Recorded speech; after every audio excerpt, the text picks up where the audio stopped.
Não se engane, Deus não muda o padrão. Olá, espero que você esteja bem. Nós estamos aqui mais uma vez para darmos continuidade ao estudo do livro de Levítico, hoje Levítico capítulo 24. Mas antes é necessário que eu faça alguns pedidos. E o primeiro pedido é para que você não apenas curta, mas compartilhe esse estudo com outras pessoas, para que outras pessoas venham ser abençoadas. Outro pedido é para que você nos siga nas redes sociais, porque através das redes sociais da igreja você terá acesso à agenda da semana. E nela você poderá consultar os dias, horários e temas de cada um dos estudos que nós disponibilizamos ali na igreja. Portanto, venha participar, porque certamente você vai adquirir mais conhecimento da palavra de Deus. E outro pedido é para que você leia todo o capítulo, no caso, hoje, o capítulo 24. E depois desses pedidos, vamos para o texto de hoje, do versículo 1 até o versículo 4, que diz: Disse o Senhor a Moisés: ordene aos israelitas que lhe tragam azeite puro de oliva batida para as lâmpadas, para que fiquem sempre acesas. Na tenda do encontro, ao lado de fora do véu que esconde as tábuas da aliança, Arão manterá as lâmpadas continuamente acesas diante do Senhor, desde o entardecer até a manhã seguinte. Esse é um decreto perpétuo para suas gerações. Mantenha sempre em ordem as lâmpadas no candelabro de ouro puro perante o Senhor. Portanto, o que nós vamos perceber aqui é esse intervalo, esse capítulo 24 é um capítulo um tanto quanto, entre aspas, esquisito, porque perceba, no estudo de ontem, nós falamos aqui que no capítulo 23 e no capítulo 25, o Senhor estará tratando de festas, e falamos das festas, né? Aqui do capítulo 23, mas não aprofundamos nessas festas do capítulo 23, e citamos as festas, as duas festas do capítulo 25, que é o ano sabático e o ano do jubileu, mas também esse estudo vai ficar para amanhã. E o capítulo 24, ele é dividido em duas partes, que vai tratar então aqui a respeito do candelabro que não pode se apagar, dos pães da propiciação que tem que ficar ali diante, né? Ali tudo isso envolve ali o rito cerimonial do tabernáculo, que aqui é chamado de tenda do encontro no versículo 3, né? Tenda do encontro, mas depois vai contar a respeito de um caso, aqui a partir do versículo 10 até o último versículo, que é o 23, a gente vai perceber então que uma pessoa que quebra o terceiro mandamento. Talvez eu falei terceiro mandamento, você não sabe qual que é o terceiro mandamento. E o terceiro mandamento é: não dirás o nome do Senhor teu Deus em vão. Portanto, ele blasfemou o nome do Senhor, falou o nome do Senhor em vão. Então, o que que a gente entende que deve ter ocorrido aqui? Porque aqui vai tratar norma, depois vai contar aqui um caso, um ocorrido nesse período. Então, muito provavelmente, quando o Senhor estava instituindo essas festas aqui para o povo judeu, ocorreu essa blasfêmia desse rapaz. E aí então o autor do texto entendeu por bem lembrar que existe um padrão, não é isso? É o que a gente estava falando aqui, o título do nosso estudo hoje. Portanto, é um Deus festeiro, é um Deus que está no meio do povo, porque o tabernáculo, se a tenda do encontro ficava fora do acampamento, a tenda do encontro ficava fora do acampamento, o tabernáculo ficava no centro do acampamento, então era Deus no meio do povo, e esse Deus é um Deus festeiro, que gosta de festa, e tratamos a respeito disso ontem. Agora, esse Deus festeiro, ele não festeja de qualquer forma. Existe um padrão, e mesmo durante as festas, e mesmo ele falando das festas, ele não vai mover 1 centímetro do padrão que ele mesmo estabeleceu. Portanto, deve ter ocorrido, então, esse pecado desse filho de uma israelita, né, com um egípcio, porque é o que vai falar aqui no versículo 10, aconteceu que o filho de uma israelita e de um egípcio saiu e foi para o meio dos israelitas, e aí vai falar aqui então, né, no acampamento houve uma briga entre ele e um israelita, e aí vai falar aí, né? Então a gente vai ver a história, você já leu aí a história, como nós pedimos, então você entendeu aí essa situação, que a gente já percebe assim, é um israelita com um egípcio. Não pode misturar duas culturas diferentes e virar e falar o seguinte, com qual cultura que ele vai ficar? Então ele vai ser influenciado pelas duas, não vai entender os mandamentos que estão sendo ali então estabelecidos pelo Senhor, vai ter um comportamento aí rude e vai acabar morrendo apedrejado por causa do pecado dele.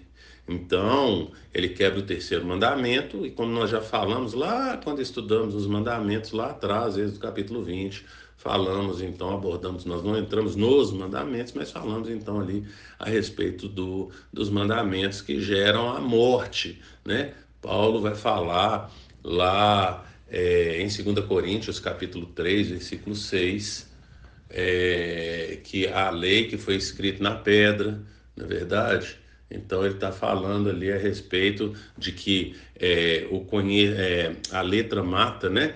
E aí eu abordei na ocasião que era uma interpretação equivocada, que alguns acham que conhecimento vai te matar, e não é nada disso.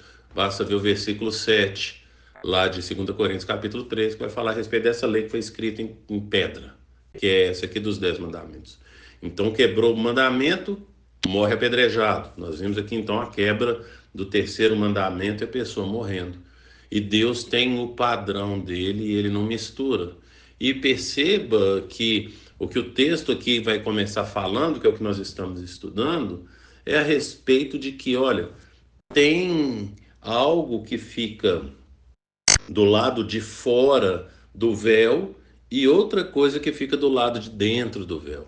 Então a gente tem lá do lado de dentro do véu as tábuas da aliança, que são os 10 mandamentos, que também era conhecido como as 10 palavras, e do lado de fora iluminando a noite inteira. Nunca pode acabar ali, esse fogo não pode apagar, tem que iluminar, tem que lembrar o povo o tempo inteiro a respeito dos mandamentos. O povo não pode esquecer dos mandamentos. O mandamento vai santificar o povo. A gente não é salvo pela lei, a gente é salvo pela graça. Então, os mandamentos vão nos ajudar a nos santificarmos, a sermos santificados pelo Senhor, como já falamos em estudos passados, que é o Senhor que nos santifica. E, portanto, existe um padrão de Deus. E ele não muda a lei dele. Jesus vai falar lá no Sermão do Monte, na Mateus, né? Sermão do Monte está lá em Mateus capítulo 5, 6 e 7. Lá no capítulo 5, o Senhor vai falar então que ele não vai mudar nada na lei, que ele não veio quebrar a lei, ele não veio abolir a lei, mas ele veio cumprir a lei. E enquanto houver céus e terra, a lei não vai sair nenhum tio da lei, ou seja, não vai sair a menor letra que tiver na lei, ela vai deixar de existir. Nada é mudado. Por quê? Porque a lei mostra que nós somos pecadores e dependentes da graça de Deus, e essa mesma lei, quando nós damos um segundo olhar para essa lei vai nos santificar.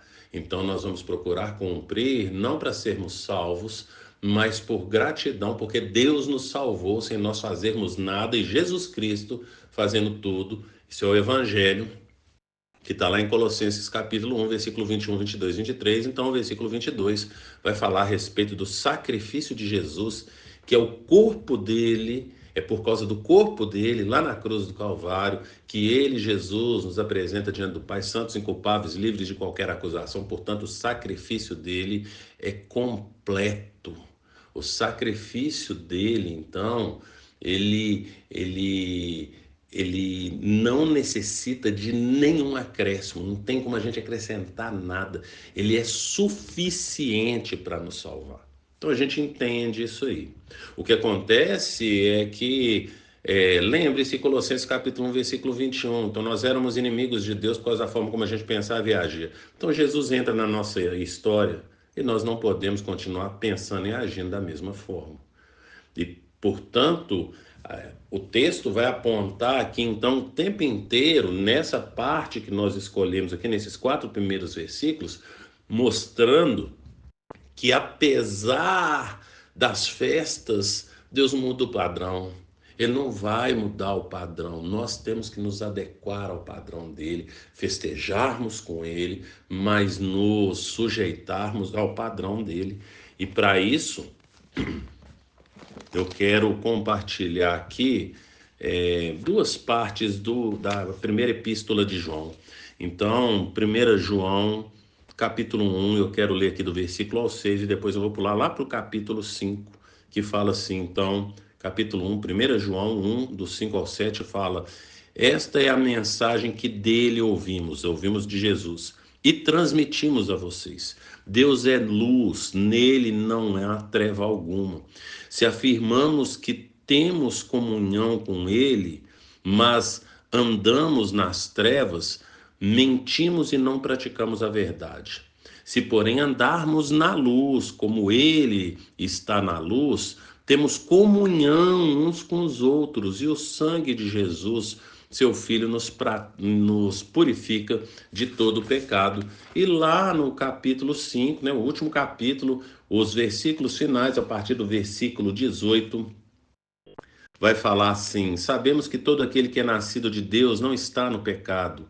Aquele que nasceu de Deus o protege. Aquele que nasceu de Deus o protege, falando, se referindo a Jesus.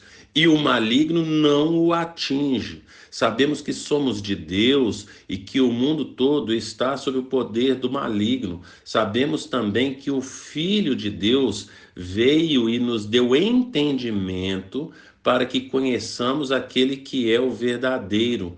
E nós estamos naquele que é o verdadeiro, em seu Filho Jesus Cristo.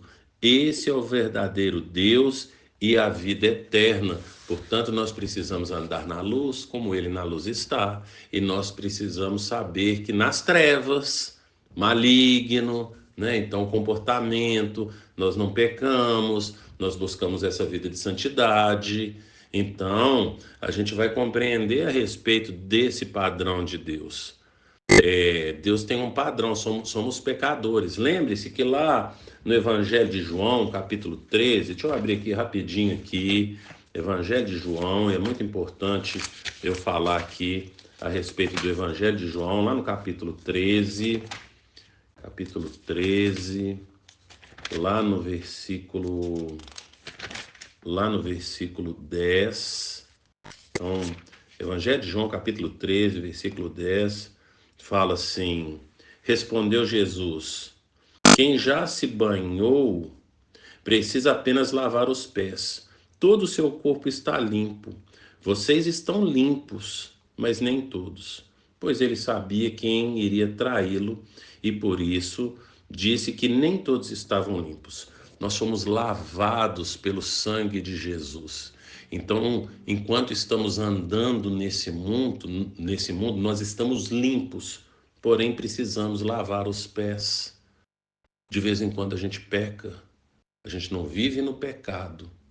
Então, estude lá 1 João, nós já fizemos o estudo de 1 João, pega 1 João, 5 capítulos de 1 João, estude lá para poder entender esse assunto a respeito do pecado. Então, nós fomos curados eternamente, mas nesse mundo a gente ainda caminha, a gente ainda suja o pé, a gente não se suja como por inteiro, a gente só suja os pés. Então, de vez em quando a gente vai pecar, de vez em quando é necessário ter arrependimento, confissão de pecado, pedir a ajuda de Deus para abandonar pecado, mas nós já fomos libertos da morte eterna. Então, Deus tem um padrão, e nesse padrão nós precisamos nos lavar os pés. Precisamos lavar os pés uns dos outros, precisamos cuidar uns dos outros, responsabilidade uns dos outros. Portanto, como você tem vivido? Você tem negligenciado o padrão de Deus? Pense nisso e que o Senhor te abençoe.